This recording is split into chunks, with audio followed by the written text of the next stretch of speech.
Focus news 24/7 खबर एक नजर। तो उनके स्वरूप को देख करके इसका मंत्र मुग्ध हो गया। उसे भी ये कहना पड़ा कि यद्यपि भगनी कीन कुरूपा, भले ही इन्होंने मेरी बहन को कुरूप किया हो, पर बद लायक नहीं पुरुष अनूठा, पर ये पुरुष बद के योग्य नहीं है। इतनी सुंदर है, शत्रु की भी दृष्टि बदल जाती है राम जी का स्वरूप देख करके। इतने सुंदर है राम जी। जिस समय मिथिलापुरी की गलियों से जा रहे थे, वहां की नारियां उनके स्वरूप का दर्शन कर रही थी। एक नई बहू थी, बड़े ध्यान से सुनना माताओं, ये बहुत अच्छी बात है। एक नई बहू छत के ऊपर चढ़ी हुई राम जी के स्वरूप का दर्शन कर रही थी। राम जी जब गलियों से जा रहे थे तो बहू राम जी के स्वरूप का दर्शन कर रही थी। नीचे सास खड़ी थी। सास ने देखा कि मेरी बहू छत के ऊपर खड़ी है, जिसका सर फैला हुआ है, सर नहीं ढका है, सर पे पल्लू नहीं है। तो नीचे से सास चिल्लाई, अरे बहू क्या कर रही है, तू छत के ऊपर खड़ी है, लोग तुझे देख रहे होंगे, तू अपना सर तो ढक ले।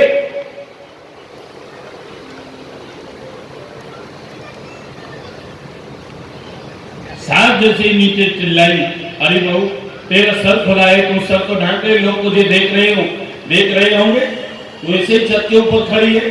तो बहू ने बड़ा सुंदर उत्तर दिया। बहू कहती है, अरे मैया समय निहारत राम को, बड़े ध्यान से सुनना। उस समय राम जी मिथिला की गलियों से जा रहे थे। बहू कहती है, मैया समय निहारत राम को, बैठ जाओ भाई थोड़ा। समय निहारत राम को मोको लखत न कोई, सब लोग राम जी को देख रहे हैं, मुझे कोई नहीं देख रहा। और तुम समान को पापनी जो प्रभु तक देखत मोय, तुम समान को पापनी जो प्रभु तक देखत मोय। सब लोग राम जी को देख रहे हैं, तो मुझे देख रहे हैं। ये राम जी का स्वरूप। जिस समय भगवान राम मिथिलापुरी में बैठे हुए भोजन कर रहे थे, मिथिलापुरी की नारियां गालियां गा रही थी, और भोजन करते करते समय जैसे ही उनकी दृष्टि राम जी के ऊपर थी, तो उनकी क्या स्थिति हुई देखें आप। एक भक्त कवि ने लिखा है कि आज को हाल सुनोरी सखी,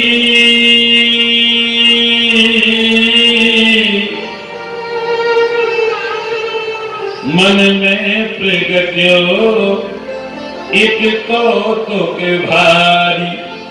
क्या जेवत जान बरात समय, रघुनाथ लखे मिथिले से अटारी। श्री रघुनाथ जू को रूप निहार के, भई मति विभ्रम गावनिहारी। जैसे ही राम जी का रूप देखा, वहां की नारियों ने जो गालियां गा रही थी, तो राम जी का रूप देखा तो सुध खो बैठी। क्या स्थिति हुई कि भूल गई अब देश को नाम। गालियां किसके लिए गा रही थी? महाराज दशरथ के लिए। तो महाराज दशरथ का नाम भूल गई और क्या करने लगी? सुदेने लगी मिथिले सहगारी, अपने महाराज को गालियां सुनाने लगी। तभी से राम जी के विवाह से ये नियम बन गया है, माताएं जब गालियां गाती हैं विवाह में, तो दोनों पक्षों के लिए गाती हैं। वो ये नहीं देखती है कि ये मेरे पक्ष का है या उस पक्ष का है, क्यों भाई? दोनों पक्षों के लिए गालियां गाई जाती हैं। तब से राम जी के विवाह से भूल गई अवधेश को नाम, सुदैन लगी मिथिले सहगारी। ये राम जी का स्वरूप। इस कहां तक प्रशंसा करें? राम जी के हर चरित्र की प्रशंसा हुई। जिस समय राम रावण युद्ध चल रहा था, रावण युद्ध करते करते जब थक गया, तो रावण ने अपने भाई कुंभकर्ण को जगाया, और कुंभकर्ण से को जब जगाया तो कुंभकर्ण ने पूछा, भैया तुमने मुझे क्यों जगाया? तो रावण कहने लगा, मुझे तुम्हारी जरूरत है, इस समय मुझसे युद्ध चल रहा है। किससे? राम से। तो क्या युद्ध की कोई वजह तो होगी? युद्ध क्यों चल रहा है? मैंने राम की भगनी सीता का हरण किया। कुंभकर्ण कहने लगा ये तो तुमने बहुत गलत काम किया, तुम्हें ऐसा नहीं करना चाहिए, परनारी का तुमने हरण किया, क्यों किया? रावण कहने लगा क्योंकि सीता सुंदर है। तो कुंभकर्ण कहता है लंका में क्या सुंदरियों की कमी है? रावण कहने लगा नहीं, सीता अतीब सुंदर है। बेटा फिर तुम्हारा काम बना, सीता ने तुम्हें अपनाया। कुंभकर्ण ने जब ये कहा तो रावण कहने लगा नहीं। तो कुंभकर्ण कहता है तुम तो मायावी हो, तुम राम भी बन सकते थे, राम का रूप धारण करते, और जब राम बनकर के जब सीता के सामने पहुंचे तो सीता तुमको राम समझ करके अपना लेती। तो रावण कहने लगा मैंने वो करके भी देख लिया। तो कहा फिर क्या हुआ? रावण कहने लगा कि जिस समय में रावण से राम बना, मैंने राम का रूप रखा, तो लंका की जितनी भी नारियां थी वो सब मुझे मां और बहन के समान दिखाई। दृष्टि ही बदल गई। कहां तक प्रशंसा करेगा? जब मेघनाथ युद्ध में मारा गया, सुलोचना रावण से कहती है पिताजी मैं अपने पति के साथ में सती होना चाहती हूँ, रामादल में जाने की आज्ञा चाहे तो मेरे पति का कटा हुआ शीश रामादल में है, मैं कटा हुआ शीश लेने के लिए जाना चाहती हूँ। तो रावण ने सहज आज्ञा दे दी, जाओ बेटी रामादल से अपने पति का शीश मांग कर। सुलोचना ने जब ये कहा तो रावण ने तपाक से जवाब दे दिया, बेटी वो रावण का दरबार नहीं, वो राम का दरबार है। राम के दरबार में कभी ऐसा नहीं हो सकता है। बैरियू राम बड़ाई करेंगे, बैरी भी शत्रु भी राम की प्रशंसा करता है।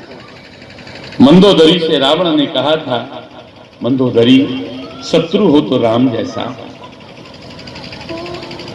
जिस समय में युद्ध करते करते थक जाता था, राम के बाणों से मैं आहत हो जाता, थक जाता, राम जी मेरे थकावट को जान जाते, मेरी परेशानी को जान जाते, तो उस समय कहते रावण दशानन अब तुम थक गए, अब तुम में युद्ध करने की शक्ति नहीं, अब मैं युद्ध को यहीं विराम देता हूं, जाओ अब विश्राम करो, जब श्रम से मुक्ति हो जाए तब तुम मुझसे युद्ध करने के लिए आए। ऐसा शत्रु होगा कोई? राम जैसा शत्रु नहीं, राम जैसा भाई नहीं, राम जैसा पिता नहीं, राम जैसा पति नहीं, राम जैसा राष्ट्रभक्त नहीं। तो बैरियू राम बड़ाई करेंगे। राम जी का स्वरूप ऐसा है, उसकी मैं बात कर रहा था। और कृष्ण का स्वरूप इतना सुंदर है, उसी के ऊपर एक बड़ा सुंदर भजन हमारे सामने।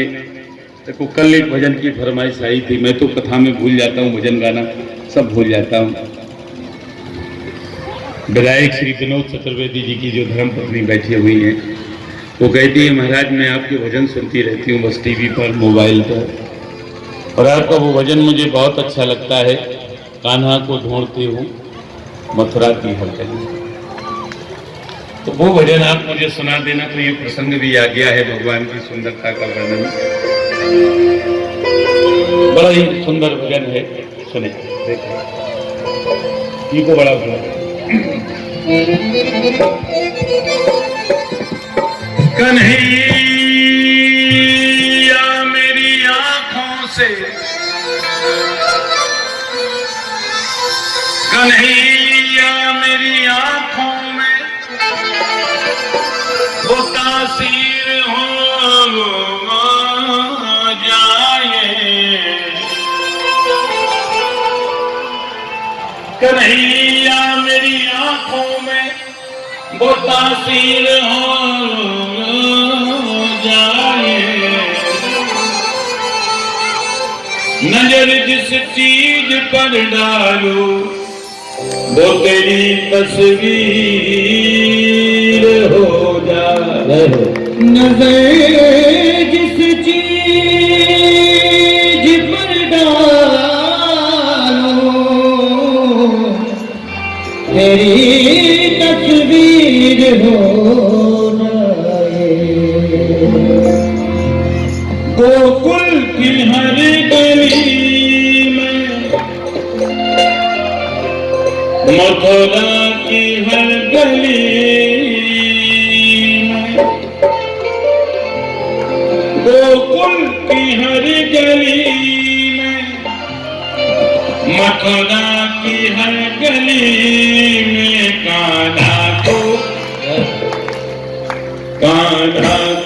ढूंढता हूँ दुनिया की हर गली में, कान्हा को ढूंढता हूँ दुनिया की हर गली में, गोकुल की हर गली में, मथुरा की हर गली में, गोकुल की हर गली में, मथुरा की हर गली में, कान्हा को ढूंढता हूँ दुनिया की हर गली में, कान्हा को ढूंढता हूँ दुनिया की हर गली में।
तो सोचा माखन चुराता होगा, गोकुल गया तो सोचा माखन चुराता होगा, गोकुल गया तो सोचा माखन चुराता होगा, गोकुल गया तो सोचा माखन चुराता होगा, या फिर कदम के नीचे पंक्ति बजाता होगा, या फिर कदम के नीचे बंसी बजाता होगा, गुजरी की हर गली में, कालिन की हर गली में, गुजरी की हर गली में, कालिन की हर गली में, कान्हा को ढूंढता हूँ दुनिया की हर गली में, ढूंढता हूँ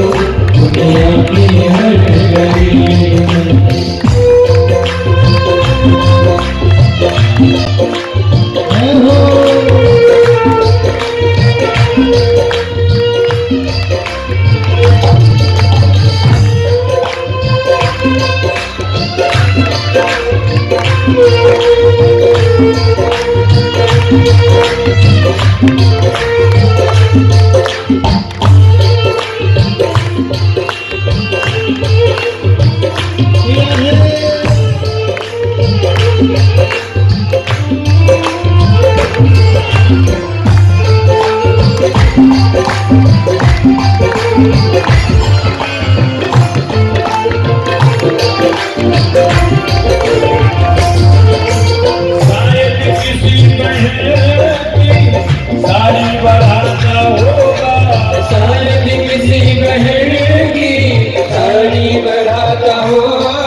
मुझको मिला कन्हैया दिल वालों की गली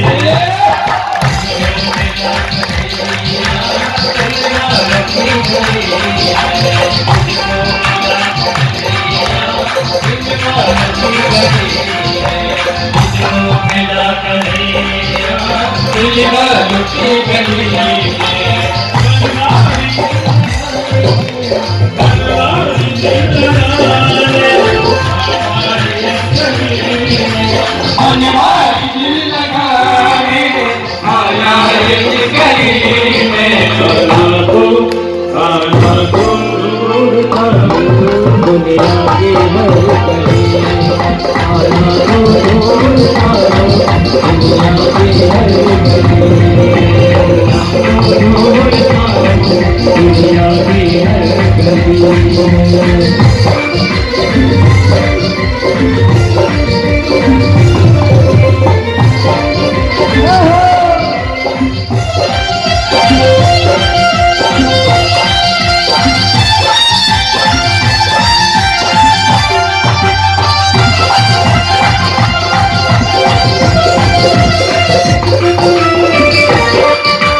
इस प्रकार से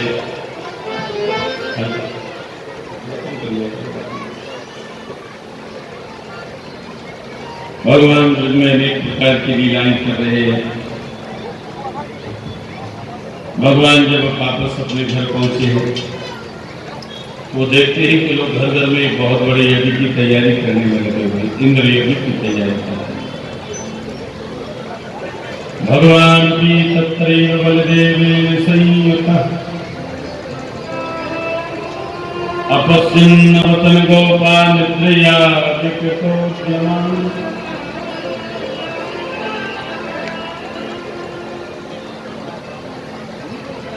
देखा तरह तरह की तैयारियां कर रहे हैं लोग, घर में तरह तरह के पकवान बना रहे हैं, इंद्रिय की तैयारी कर रहे हैं।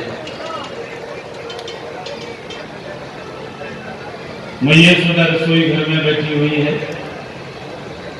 इंद्र भगवान के लिए तरह तरह के पकवान बना रही है, मुंह से वस्त्र बांधे हुए। कन्हैया मैया के पास पहुंची, मैया से कहने लगे मैया तो इतने पकवान काहे को बना दो, या में से एक पकौड़ी मऊ को दे दे। मैया कहने लगी दूर दूर दूर दूर दूर कन्हैया दूर। कन्हैया कहने लगी क्यों माँ? मैया कहने लगी तेरे जय जय को भोग लगी को बाकी बाद में तुझे कुछ खाने के लिए दिया जाए। भगवान अपने मन में सोचने लगे कि सबसे बड़ी जय जय तो हम हैं, और ये मैया इतने प्रकार के पकवान काहे को किसके लिए बना रही है। इतने पवित्र भाव से कि मुंह से वस्त्र बांधे हुए। देखो माता, वो जब ठाकुर जी के लिए प्रसाद बनाओ कितनी पवित्रता और शुद्धता होना। माताएं जब ठाकुर जी के लिए प्रसाद तैयार करती है तो मुंह क्यों बांध लेती है? अपने बालों को कपड़े से बांध लेती है क्यों? उनका भाव ये रहता है कि बात करते समय तो ये प्रसाद जूठा न हो जाए, कहीं प्रसाद में कोई बाल न चला जाए, इसलिए मुंह से और सर से वस्त्र बांधा है। पहले से ही भगवान तैयार किए जाते थे ठाकुर जी के लिए। इतनी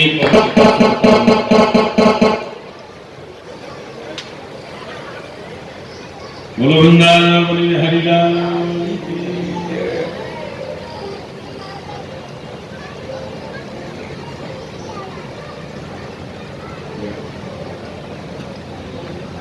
बोलो राधा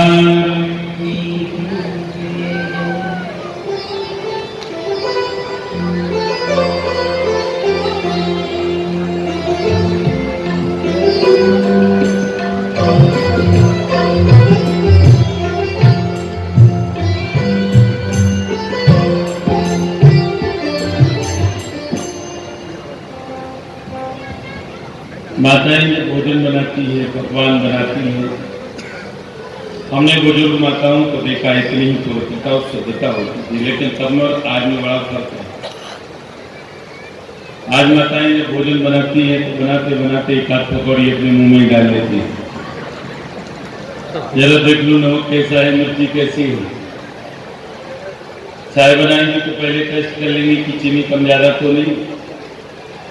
अरे भाई, रसोई घर ईश्वर का पवित्र मंदिर होता है, इसमें बड़ी शुद्धता की और पवित्रता की जरूरत होती है। इसलिए बड़ी शुद्धता और पवित्रता से ही भोजन बनाना चाहिए। मैं हर कथाओं में ये कहा करता हूँ, मेरे पूज्य गुरुदेव कहा करते हैं, जिस घर में ठाकुर जी का अन्न का भोग नहीं लगता है उस घर में कभी समृद्धि आ ही नहीं सकती है। इसलिए एक टाइम ठाकुर जी को अन्न का भोग जरूर लगा। लेकिन आज हम बड़े चतुर हो गए हैं। ये थोड़ा सा शांत रहिए, बातचीत आपकी बातचीत यहाँ पर सुनाई देती है। वो सच्चिदानंद भगवान की, श्री हनुमान जी महाराज की। तो जिस घर में ठाकुर जी का अन्न का भोग नहीं लगता है उस घर में समृद्धि आ ही नहीं सकती है। तो एक टाइम को कम से कम ठाकुर जी का अन्न का भोग लगाओ। लेकिन आज हम बड़े चतुर हो गए, हम तो तरह तरह के पकवान बना बना करके खाते हैं, लेकिन ठाकुर जी को लाई इलायची दाने का भोग लगा दो। ये कहाँ का न्याय है? अच्छी वस्तु भगवान को प्रिय है। हमारे धर्म शास्त्र ये कहते हैं कि तुम्हें निवेदित भोजन करें। हम जो कुछ भी खाते हैं सबसे पहले अपने गोविंद को, ठाकुर को अर्पित करना चाहिए। जो कुछ खाएं पहले भगवान को अर्पित करें, उसके बाद में ही उसे हमें प्रसाद रूप में ग्रहण करना चाहिए। लेकिन हम नहीं करते, हम तरह तरह के पकवान खाते हैं, ठाकुर जी को लाई इलायची दाने का भोग लगाते। जबकि धर्मशास्त्र ये कहते हैं कि पहले ठाकुर जी को भवाओ, उसके बाद में ऐसा भाव हमारा होना चाहिए, तभी हमारे जीवन में सुख समृद्धि शांति होगी। क्योंकि ठाकुर जी भाव के भूखे हो गए। ठाकुर जी खाते नहीं, खाते उसे हम ही, तो थाल परोस करके उनके सामने ऐसा करने में हमारा क्या रहता है? हम वो भी नहीं कर सकते।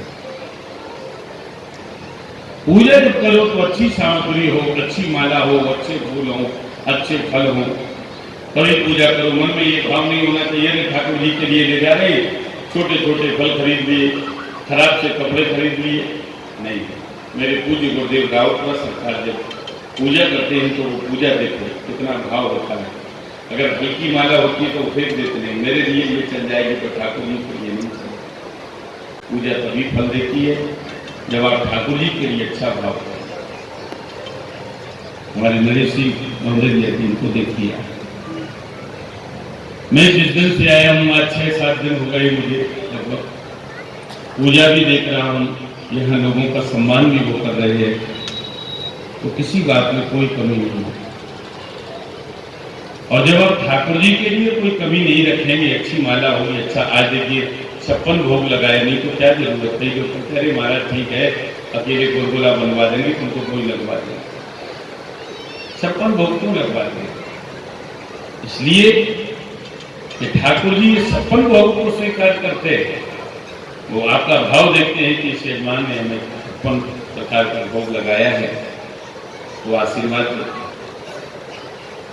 इसलिए सब व्यवस्थाएं की जाती हैं। पूजा की क्या दृष्टि हो गई है लोगों की, कैसे पूजा करते हैं? अरे भाई कई लोग क्या करते हैं कि मंदिर में जाते हैं और ठाकुर जी के मुंह में प्रसाद लगा देते हैं। हमने देखा कई माताएं जो गांव के बाहर जो मंदिर बने हुए थे, माता जी तक माताएं पहुंच जाती हैं, माता जी के बगैर तक वो अठवाई की और गुड़ की ऐसी चीप लगाती है कि कितने बड़े गड्ढे माता को मुंह में पड़ जाते हैं। देखिए होंगे ऐसा प्रसाद स्वीकार नहीं करते हैं भगवान न देवी, सबका फेंक करके मारेंगे, चाहे पुजारी की आंख में लगी चाहे मुंह में लगी। प्रसाद फेंके ना, आप दक्षिण में जाइए, दक्षिण भारत में आपको प्रसाद चढ़ाने को नहीं मिलेगा मंदिरों में। आपको यदि प्रसाद ले जाना है तो आप रसीद करवाइए और वहां से प्रसाद चढ़ा हुआ प्रसाद आपको मिल जाएगा, क्योंकि इस प्रसाद से गंदगी होती है, लाठी दाने पैरों में चिपकते हैं। इसलिए कभी भी कहीं भी जाओ आप प्रसाद फेंक करके मत मांगे। हमने एक बार गुरु जी से पूछा, महाराज भीड़ बहुत रहती है मंदिरों में, हम प्रसाद का डिब्बा लिए हुए लाइन में खड़े हैं, वो प्रसाद यदि बिहारी जी तक नहीं पहुंच पा रहा तो हम क्या करें? तो उन्होंने कहा कि बस प्रसाद का डिब्बा खोल करके बिहारी जी को दिखा दो, वो स्वीकार कर लेंगे, प्रभु हमारे प्रसाद स्वीकार करना, लेकिन फेंक करके मारने की जरूरत नहीं। भगवान भाव ग्रहण करता है। लोग ऐसे ऐसे पूजा करते हैं स्वामी शरण, कैसे गांव के बाहर जो मंदिर होते हैं देखे होंगे, पुराने मंदिर जो हनुमान जी बाहर में ऊपर गानी लगी होती है, जब वो जाएंगे तो अगरबत्ती जैसे जलाएंगे, अगरबत्ती लगाएंगे और अगरबत्ती लगाने की कोई जगह नहीं मिली तो वो हनुमान जी के कान में ही लगाने ये मैंने देखा है, ये गांव में लोग ये करते हैं, कान में ही लगा देते हैं। अगरबत्ती हमारी लग जाना चाहिए। ऐसी पूजा ठाकुर कभी स्वीकार नहीं करता, ठाकुर भाव की पूजा स्वीकार करता है। इसलिए अच्छे से अच्छा प्रसाद हो, अच्छे से अच्छी पूजा हो, तभी हम ये कह सकते हैं तुम्हें निवेदित भोजन करें। ये नहीं कि हम पकवान खा रहे हो ठाकुर जी को लाइक लाने का भोग लगा। मैया सुधा तरह तरह के पकवान बना रही है। कन्हैया ने पूछा जिसके लिए बना रही हो, कहा मुझे इतना समय नहीं है, जाओ बाबा से पूछो, बाबा के पास गए है। कन्हैया बाबा से पूछते बाबा तथताम में पिता को अयम संभ्रमो पावपागता तिम फलम करते देता केरवा साध्यते मता। बाबा आप लोग किस कार्य की तैयारी में लगे हुए हैं? यदि ये यज्ञ है तो क्यों कर रहे हैं? किसका है? मनुष्य 3 प्रकार के होते हैं। एक मनुष्य को होता है जो विघ्नों के डर की वजह से कभी कोई कार्य प्रारंभ नहीं करता है। एक मनुष्य वो होता है जो किसी भी कार्य को शुरू तो कर देता है, प्रारंभ तो कर देता है, पर बीच में विघ्न आते हैं तो उसको बीच में विघ्न आने पर उसको वहीं पर विघ्न छोड़ जाता है। एक मनुष्य वो होता है जिसने भी किसी कार्य को प्रारंभ किया तो बीच में कितने भी विघ्न आए उसे पूरा ही करके छोड़ता है। वो ही उत्तम प्रकार का मनुष्य होता है। नंद बाबा कहने लगे बेटा पर्जन्यो भगवान इंद्रो मेघा सस्यात्मूत ते बलवतुंति भूतानां लेवनम जीवनम पय। भगवान इंद्र जल की वर्षा करने वाले देवता है, मेघ उन्हीं का स्वरूप है। जब वो जल की वृष्टि करते हैं तुम्हारे खेत फसलों से लहलहा उठते हैं। जब फसलें कटके घर में आती हैं तो हमारे घर धान्य से भर जाते हैं। पर हम तरह तरह के पकवान बनाकर के इंद्र भगवान की पूजा करते हैं। उसके बाद में जो कुछ भी बचता है उसी से अपने अर्थ धर्म काम के कार्यों का निर्वाह करते हैं। बेटा परंपरा से आई उस धर्म को जो छोड़ता है, चाहे काम से चाहे क्रोध से, चाहे लोभ से उस व्यक्ति का कल्याण नहीं होता। भगवान ने यहाँ नंद बाबा से कहा, देखो कितनी सुंदर बात कही भगवान ने। कर्मणा जायते जंतु कर्मणैव विलीयते सुखम दुखम वयम क्षेमम कर्मणैवाभिपद्यते। प्राणी कर्म से ही पैदा होता है, कर्म से ही मृत्यु को प्राप्त होता है। यदि ये माना जाए कि कर्मों का फल रूपी कोई ईश्वर है, तो ईश्वर भी उसे ही फल देता है जो कर्म करता है। बिना कर्म करने वाले को ईश्वर फल नहीं देता। विश्व में कर्म प्रधान है। विद्वानों ने भाग्य की सदैव निंदा की है, कर्म की प्रशंसा की है। जो लोग भाग्य के भरोसे बैठे रहते हैं वो जीवन में कभी प्रगति नहीं कर सकते। भाग्य में होगा तो ऐसा होगा। अरे भाग्य कुछ नहीं होता है। जब तक आप कर्म नहीं करेंगे तब तक भाग्य भी आपका साथ नहीं देगा। कर्म से ही भाग्य बनता है। भगवान आपको भोजन दे सकता है, पर ग्रास तोड़ करके भगवान खिलाने के लिए आपके पास नहीं आएगा। भोजन दे देगा, पर भोजन का ग्रास तोड़ करके उसे तुम्हें ही खाना पड़ेगा। ये कर्म तुमको ही करना पड़ेगा। कर्म प्रधान है। कर्मणा जायते जंतु कर्मणैव विलीयते सुखम दुखम भयम क्षेमम कर्मणैवाभिपद्यते। प्राणी कर्म से ही जन्म लेता है, कर्म से ही मृत्यु को प्राप्त होता है। देखो एक बात मैं आपको बताऊं, भगवान ने गीता में कहा है कर्मण्येवाधिकारस्ते मा फलेषु कदाचन। कर्म करते हुए व्यक्ति को कभी फल की इच्छा नहीं करनी। अब देखो गीता का कैसा सिद्धांत है, सुनने में ऐसा लगता है कि भाई जब हम कर्म करेंगे तो फल की इच्छा तो रखें, लेकिन गीता कहती है मां फलेषु कदाचन, फल की इच्छा। क्यों? क्योंकि कर्म का फल सिद्धांत ये है कि कर्म कभी फल दिए बगैर दिखता ही नहीं। आप जो कर्म करेंगे उसका फल आपको मिलेगा। अंतर से इतना है कि कुछ कर्म ऐसे होते हैं जिनके पकने में समय लगता है, पर कुछ कर्म ऐसे होते हैं कि जो तुरंत फल देते हैं। जैसे गेहूं की फसल पकने में अमुक समय लगता है,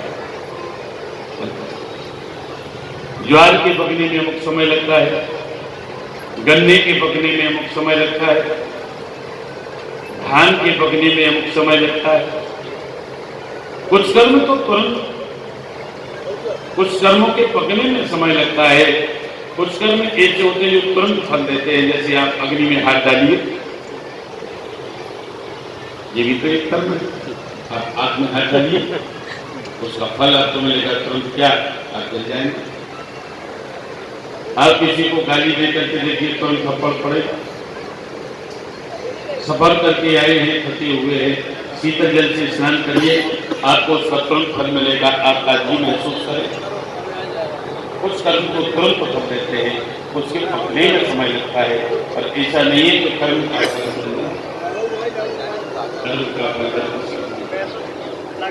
प्रारब्ध कर्म जो होते हैं वो महापुरुषों को भी होते हैं।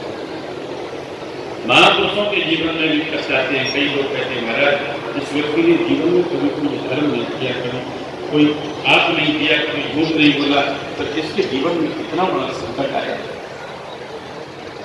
ऐसा क्यों? उसका उत्तर मैं आपको बता रहा हूं। महापुरुषों के जीवन में कष्ट आते हैं, ये प्रारब्ध कर्म है। हर व्यक्ति को इसी जन्म में अपने किए का फल भोगना पड़ता है। अच्छा बुरा जैसा आप करेंगे इसी जन्म में आप भोग लेंगे। यदि उन कर्मों का फल भोगे बगैर यदि आपका शरीर छूट जाता है तो आपको फिर दूसरा शरीर लेना पड़ेगा, जो कर्म रहेगा ये भोगने के लिए उनका दूसरा जन्म लेना पड़ेगा। तो ये प्रारब्ध कर्म होते हैं। तो वो हमें महापुरुषों के जीवन में कष्ट आते हैं। जैसे ब्रह्म के सदा महाराज जिस पर भोगना पड़ा ना, स्वामी रामकृष्ण परमहंस, उनको कैंसर हुआ। भक्तों ने कहा महाराज कैंसर की वेदना बड़ी असह्य होती है, आपकी साक्षात काली माँ से बात होती है, माँ आपकी सुनती भी है, आप माँ से क्यों नहीं कहते माँ आपका कष्ट दूर करे? स्वामी रामकृष्ण परमहंस ने बड़ा सुंदर उत्तर दिया। वो कहने लगे, अरे भैया हम माँ से क्यों करें? साक्षात काली माँ से जिसकी बात होती है, हम माँ से क्यों करें? हमारे प्रारब्ध में जो लिखा है वो तो हमें भोगना ही पड़ेगा। माँ को क्यों कष्ट दे? अंतर से भुगतना है। साधारण मनुष्य जो होता है इस कर्म के फल को रोते रोते भोगता है, पर महापुरुष जो होता है वो हंसते हंसते। ऐसा नहीं है कि कर्म का फल ना सबको भोगना पड़ेगा। आदमी को कर्म करने में स्वतंत्रता दी गई है। आप स्वतंत्र है कर्म करने में, तो तू स्वतंत्र है, आप कुछ भी कर सकते हैं, लेकिन उसका फल भोगने में तू स्वतंत्र है। फल भोगना पड़ेगा। इसलिए कर्म करते वक्त सावधान रहना है। हम जो कर्म कर रहे हैं उसका फल हमें मिलने वाला है। इसलिए दिन में कभी कोई ऐसा कर्म मत करो कि रात में सुख की नींद सो न सको। दिन में कभी ऐसा कर्म मत करो कि रात में सुख की नींद सो न सको। रात में कोई ऐसा कर्म मत करो कि दिन में किसी को अपना मुंह दिखा न सको। आदमी को कर्म ही उसको दुख देते। अगर आपके कर्म अच्छे हैं तो इस बात की गारंटी है आप जीवन में कभी भयभीत नहीं हो सकते। कभी भयभीत, हमारे कर्म ही हमको भयभीत बनाते हैं। हम नंबर 2 पे काम करते हैं, झूठ बोलते हैं, पाप करते हैं, तो वो कर्म हमको भयभीत बनाते हैं। यदि हमारे कर्म अच्छे हैं तो हम कभी भयभीत नहीं हो सकते। इसलिए कर्म करते वक्त सावधान रहना, क्योंकि विश्व में कर्म प्रधान है। कर्म प्रधान विश्व कर राखा, जो जस करे सो तस फल। भगवान कहते हैं मैं तो ये मानता हूं जिससे जिसका कर्म शुद्धता से चलता हो वही उसका देवता होता है। हमारी आजीविका जिस कर्म से चलती है वो हमारा देवता है। जैसे कर्म ही पूजा है। आप लोगों ने देखा होगा दुकानदार जब दुकान पर बैठता है तो कई दुकानों पर एक चिट लगी रहती है, क्या? ग्राहक मेरा देवता। देखा होगा आपने? क्यों बब्बू तुम्हारी दुकान पर लगी है? नहीं लगी? लगा लेना। उसका मतलब ये होता है कि ग्राहक मेरा देवता। बिल्कुल सही बात है। जिससे हमारी आजीविका चल रही है, हमारा जीवन चल रहा है, वो हमारा देवता है। जिस कर्म से हमारा जीवन चलता है वो हमारा देश की जीविका 4 प्रकार से चलती है। प्रथम कृषि, द्वितीय वाणिज्य, तृतीय गोपालन, चतुर्थ ब्याज यानी कृषि धर्म। हम लोग गोपालन से आजीविका करने पाए। हमारे न नगर है, न गांव है, न घर है। हम लोग सदैव वनों पर्वतों पर रहते हैं। हमारी आजीविका किससे चलती है? गायों से। गायें घास खाने के लिए कहाँ जाती है? गोवर्धन पर्वत पर। जब घास खाकर के लौटती है तब वो दूध देती है, उसी से दही बनता, घी बनता, गोरस बनता, माखन बनता है। उससे हमारी आजीविका चलती है। इसलिए हमारा देवता जो है वो गिरिराज है। हमारा देवता कौन है? गिरिराज। तो इसलिए हमें गिरिराज पूजा करना है, घर पूजा नहीं करना है। इस प्रकार से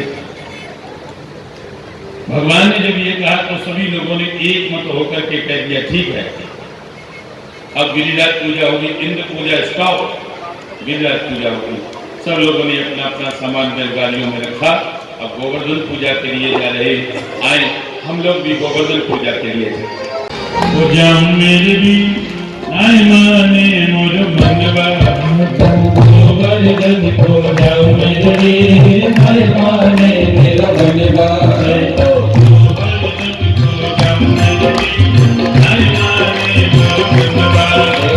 गोवर्धन पूजा मेरे वीर आए माने मेरा मनवा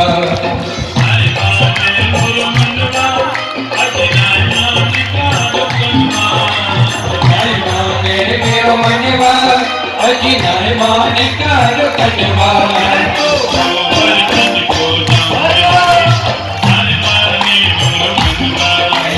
गोवर्धन नहीं माने मेरा मनवा।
शेर की कर में कढ़ाई। मैं तो ब्राह्मण साथ जे ब्राह्मण ब्राह्मण साथ जे मेरे वीर नहीं माने मेरो मनवा।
मैं तो रग सीत चढ़ाऊं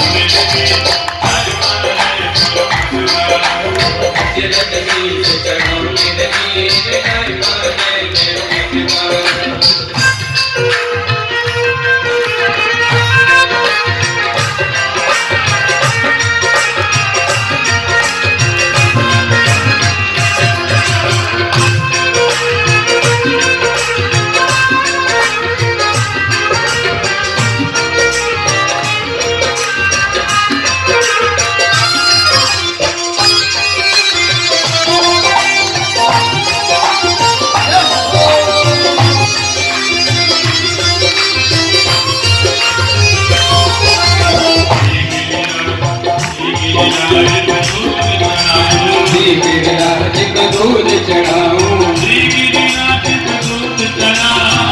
गिरिराज को दूध चढ़ाऊं दूध चढ़ाऊं मैं तो दूध चढ़ाऊं गिरिराज को दूध चढ़ाऊं। मैं तो पेड़ा भोग लगाऊं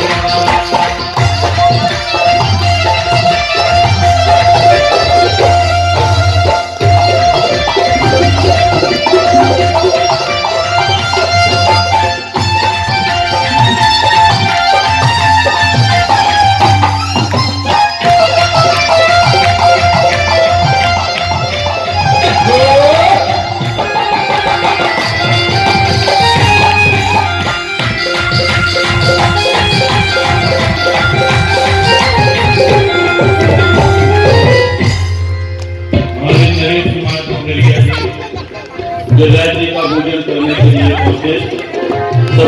सफल का सदर के सब लोग यहाँ आकर के खड़े हो रहे हैं। जजाज जी का पूजन करें।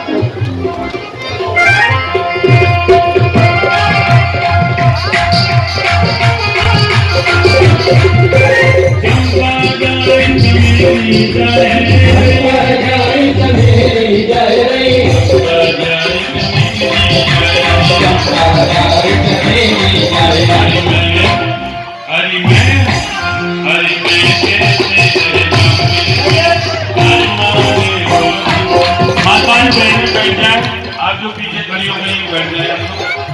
अभी तो ये कथा होगी, पूजा चल रहा है।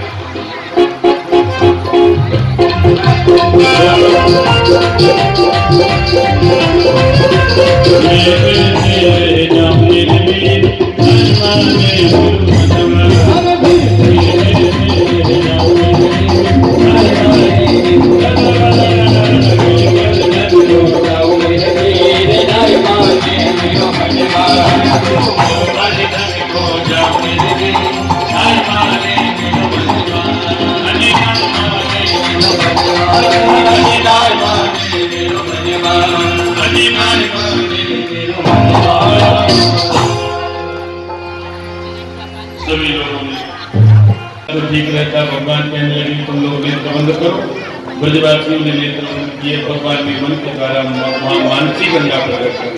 और ये मानसी गंगा मानसी गंगा के जल से स्नान कराया। इधर भगवान नंद बाबा का हाथ पकड़े हुए खड़े हैं, उनसे मीठी मीठी बातें कर रहे हैं, पर्वत के बीच से प्रकट हो गए हैं और सबके हाथ से साथ ग्रहण कर रहे हैं। भगवान कहते देखो पर्वत में रुकान होकर हमारे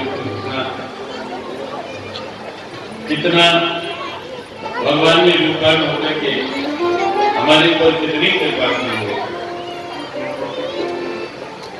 है। हमारे हाथ से भोजन ग्रहण किया, अपने हाथ से भी प्रसाद किया। सभी लोग गिरिराज जी महाराज की पूजा कर रहे हैं अपने भाव से बोले बोलिए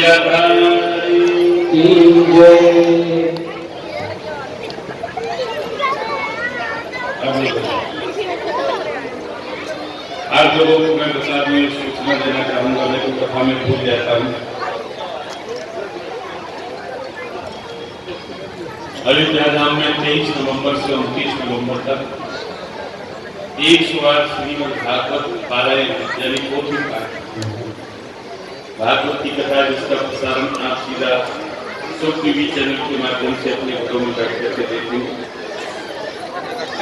और ये कथा सिर्फ भक्तों के हित के लिए इसलिए की जाती है, वर्ष में 108 भागवत पारायण एक बार में साल में एक ठीक होता है। तो उसमें यजमान बन करके भी आप कथा कराना चाहें, उसमें इतना बड़ा इंतजाम सब होता है, लेकिन जो लोग सोचते हैं कि मेरे पास इतना पैसा नहीं है, भागवत को कैसे कराएं, तो उसके लिए व्यवस्था रखी गई है कि मात्र 51,000 रुपए में एक भागवत आपकी हो जाएगी। आपको रहने के लिए वहाँ रूम दिया जाएगा, 8 दिन का भोजन, रहने की खाने की व्यवस्था, पूजन की व्यवस्था, आचरण की व्यवस्था, ये सब व्यवस्थाएं हमारा संस्थान करेगा।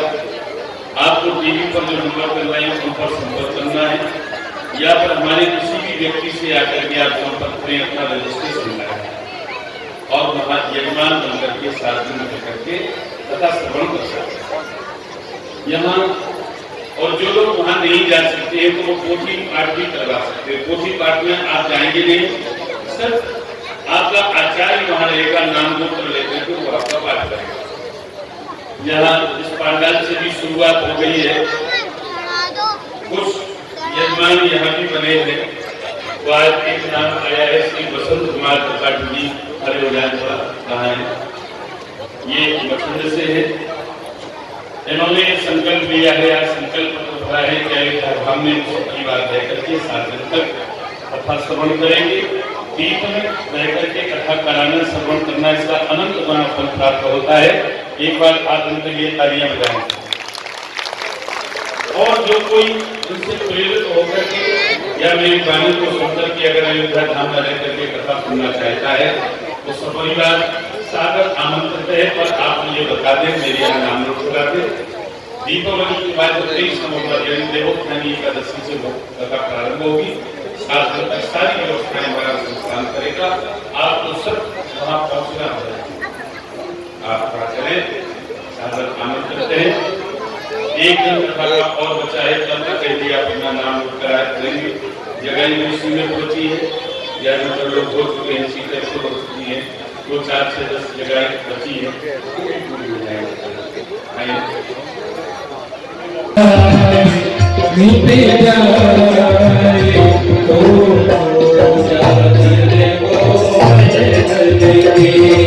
कोई नंदलाला मिल जाए, मिल जाए तो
छोटे छोटे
चेरी को लोटा है चेरी को लोटा है चेरी को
सभी लोगों ने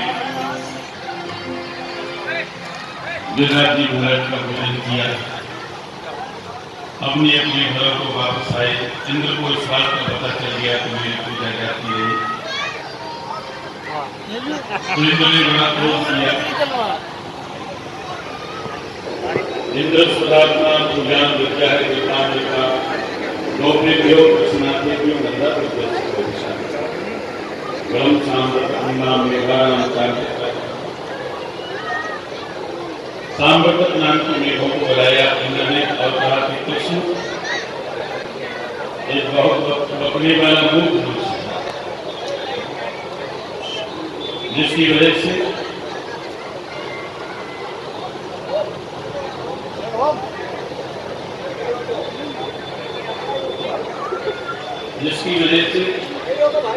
लोगों ने मेरी पूजा नहीं की, मेरी पूजा जाती रही। अब तुम्हें इतनी बारिश करना है कि सारा ब्रह्मांड भरे आए। राजा जो मेघ संसार की रक्षा के अभिप्राय से कभी छोड़ नहीं जाते। सुख प्रलय के समय में जिन मेघों को आज्ञा दी जाती थी, आज उन मेघों को आज्ञा दी कि इतनी बारिश करो कि सारा ब्रह्मांड भरे जाए। मेघों की धारा उचलन को जल की वर्षा करना, बादल गरज रहे, पानी समस्त गौकल पत्थरों की चोट खाते खाते अचेत अवस्था में कन्हैया से ब्रजवासी कहते हैं, कन्हैया हमने पहले ही कहा था कि वो पूजा भंग मत करवा। तुमने इंद्र की पूजा भंग मत करवाई, बंद करवाई, गिरिराज पूजा करवाई, तो अपने गिरिराज से कहो कि वो गिरिराज में भी बचाए। हाँ, जिस गिरिराज की तुमने पूजा की है वही गिरिराज में बचाए। चलो, ब्रजवासियों को लेकर के भगवान वहां पहुंचे और सभी के देखते देखते भगवान ने गिरिराज पर्वत को ऐसे उठा लिया, बाएं हाथ की छंगड़ी पर जैसे कोई बालक पृथ्वी पर पड़े हुए फूल को उठा लेता है। बोले गिरिराज जी महाराज की। भगवान कहते हैं इस पर्वत के नीचे आ गया, तो उस बात से न घबराना कि पर्वत मेरे हाथ से गिर जाएगा, निश्चिंत रहना। ब्रजवासी नीचे आ गए। भगवान ने शेष जी महाराज को आज्ञा दी, एकदम चारों तरफ से लकड़ियां लगा, चारों तरफ से चक्कर लगा करके बैठ जाओ, नीचे से जल ना निकाल। शेष जी महाराज ने वैसा ही किया। भगवान छबील पर हाथ में पर्वत को लिए हुए खड़े हुए ब्रजवासी उनकी ओर देख रहे। मैया यशोदा प्रार्थना कर रही, महाराज को जन्म होकर जाना मेरा लाला बहुत छोटा है। ब्रजवासियों से कहा कि तुम लोग खड़े खड़े क्या तमाशा देख रहे हो, मेरे लाला छोटा है, तुम लोग भी थोड़ा थोड़ा सहारा लगा लो, मेरे लाला को बल में ले लो। ब्रजवासियों ने लाठी डंडों का सहारा लगा दिया, सीना तान करके खड़े हो गए, सोच रहे कि हम भी अपने ऊपर कुछ वजन रखे हुए। 3 दिन हो गए। 3 दिन के बाद में ब्रजवासी कहने लगे, कन्हैया तू थक गए हो, तू कुछ देर विश्राम कर ले, या पर्वत को भूजा तू मेरे हाथ के ऊपर छोड़ दे लाला, तू कुछ देर विश्राम कर ले। कन्हैया सोचने लगे ये लोग भी ये समझ रहे कि हम भी अपने ऊपर कोई वजन रखे हैं। भगवान कहने लगे, हाँ भैया थक तो गए, कुछ देर विश्राम करना चाहूँ, अब या पर्वत को बोझा तुम संभालो। ठीक है तू छोड़ दे लाला। ऐसी लाठी डंडों का सहारा लगाया, भगवान ने थोड़ी सी छिंगरी नीचे की, तो पर्वत ऊपर आने लगा। सब के लाठी डंडे टूट गए, सब चिल्लाने लगे, अरे कृष्ण हम तो निमित्त मात्र है, पर्वत का सहारा हो जा तो हमारे हाथ के ऊपर। कन्हैया यहाँ एक विशेष बात है, मथुरा से गोवर्धन की दूरी कितनी है? 7 कोस की। वृंदावन से गोवर्धन की दूरी 7 कोस की। बरसाने से गोवर्धन की दूरी 7 कोस की। 7 कोस के ही गोवर्धन महाराज हैं, 7 वर्ष के ही भगवान कृष्ण हैं, 7 दिन तक ही उन्होंने उन्हें अपने हाथ के ऊपर धारण किया। हृदय से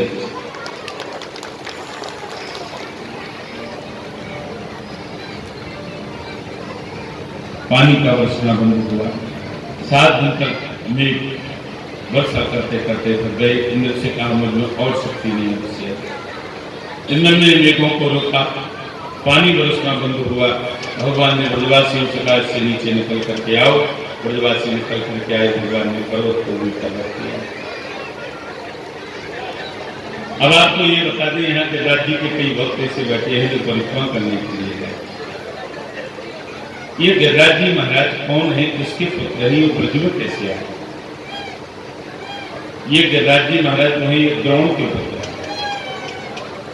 एक बार काशी निवासी पुलस्त मुनि द्रोण के पास पहुंचे और द्रोण से कहा कि आप अपने पुत्र गिरिराज को मुझे दान में दे दो, मैं इसे काशी में स्थापित करके इसके ऊपर बैठकर के मैं तपस्या करूं। द्रोण की आंखें भराई, अपने पुत्र का दान कौन कर दे। लेकिन द्रोणों ने सोचा कि यदि मैंने पुत्र देने से मना कर दिया तो ये महाराज दुष्ट हो जाएंगे हमसे। द्रोण ने कह दिया, अपने पुत्र गिरिराज को हमने तुम्हें दिया, ले जाओ। अब जब पुलस्त जी गिरिराज के पास पहुंचे, गिरिराज से कहा तुम्हारे पिता ने तुम्हें हमें समर्पित किया, तुम मेरे साथ चलो, काशी में स्थापित करके तुम्हारे ऊपर बैठ के हम तपस्या करें। गिरिराज जी कहने लगे, आपके साथ चलने के लिए मैं तैयार हूं, लेकिन मेरी एक शर्त है। क्या? आप रास्ते में मुझे जहां भी रख देंगे मैं वहीं रखा रह जाऊंगा, वहां से आगे नहीं जाऊंगा। मंजूर हो तो चलो? हाँ मंजूर। पुलस्त जी ने उस पर्वत को उठाया, गिरिराज को लेकर के चले और जैसे वृंदावन की पवित्र भूमि आई तो गिरिराज जी महाराज को की पूर्व स्मृति जा गई। रामावतार में मैं भगवान राम की सेवा करने से वंचित रह गया, राम के काम में नहीं आ पाया। जब राम सेतु बनाया जा रहा था, बानर भालू पर्वत ले लेकर के आ रहे थे, समुद्र में रख रहे थे, उसी लाइन में गिरिराज जी भी थे। इधर समुद्र पर सेतु बनने का कार्य पूर्ण हुआ, वहां से सूचना सब जगह भेज दी गई। बंदर भालुओं से कह दिया गया, जो बंदर भालू जहां से पर्वत लेकर के आ रहे हैं, जहां पर हूं वहीं पर सब छोड़ गए। अब इधर काम पूरा हो गया। उसी लाइन में गिरिराज जी थे, गिरिराज जी को भी वहीं छोड़ दिया गया। अब गिरिराज को बड़ा कष्ट हुआ। मैं राम काज में अपनी सहभागिता प्रदान नहीं कर पाया। राम जी के कार्य में मैं सहयोगी नहीं बन पाया। मैं कितना अभागा हूँ। गिरिराज रोने लगे। तो गिरिराज को इस बात का ध्यान था, उसे पता था कि द्वापर में भगवान कृष्ण का अवतार होगा, वहां भगवान अपनी बाल लीलाओं से ब्रजवासियों को आनंदित करेंगे। तो जब वो वहां से निकला ब्रज भूमि से, तो उसे पूर्व स्मृति जाग उठी, जिस भूमि पर भगवान का अवतार होने वाला है, इससे अच्छी भूमि हमें कहीं नहीं मिलेगी। तो गिरिराज ने अपना वजन बढ़ाना शुरू किया। कितना वजन बढ़ाया कि पुलस्त जी ने गिरिराज जी को ब्रज भूमि में एक जगह रख दिया। थकावट उनकी दूर हुई, श्रम से मुक्ति हुई, तो गिरिराज को उठाने लगी। अब गिरिराज नहीं उठाया। पुलस्त जी कहते हैं, गिरिराज तू मेरे साथ चल, काशी में तुझे स्थापित करूंगा, तुम यहीं बैठा रह गया, इतना वजन क्यों बढ़ा लिया, मेरे साथ चल। गिरिराज जी कहने लगे, अब आपके साथ नहीं जा सकते हम। क्यों? मैंने आपसे शर्त रखी थी कि रास्ते में आप जहां भी रखेंगे मैं वहीं रखा रह जाऊंगा, वहां से आगे नहीं जाऊंगा। अब मैं आगे नहीं जा सकता। तो पुलस्त जी ने गिरिराज को श्राप दे दिया, गिरिराज तूने मेरी इच्छा को पूर्ण नहीं किया, इसलिए मैं तुझे श्राप देता हूं, आज से तू तिल बचेगा। तो गिरिराज जी महाराज आदमी रोज एक तिल बच जाते हैं। लेकिन ये बात निश्चित है, जब तक गिरिराज जी इस पृथ्वी पर है तब तक कलयुग अपना पूर्ण असर नहीं कर पाएगा। ये साक्षात देव। दक्षिण में तिरुपति बालाजी, उत्तर में श्री गिरिराज जी महाराज। आप वहां जाकर के देखेंगे, गिरिराज जी महाराज के बाद जाकर देखेंगे लाखों नर नारी उनकी नृत्य प्रति प्रदक्षिणा करते हैं और परिक्रमा करने वाले श्रद्धालुओं की वो समस्त मनोकामनाओं को पूर्ण करते हैं। ऐसे ही गिरिराज वृंदावन में बहुत कुछ बदल गया, लेकिन गिरिराज नहीं बदला। गिरिराज जी वही है, उसी समय के वो।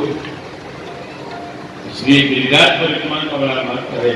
ये लोग गिरिराज जी की सच्चे मन से, सच्चे भाव से जो परिक्रमा करते हैं,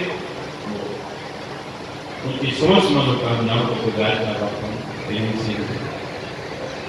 बोलिए गिरिराज जी महाराज की जय।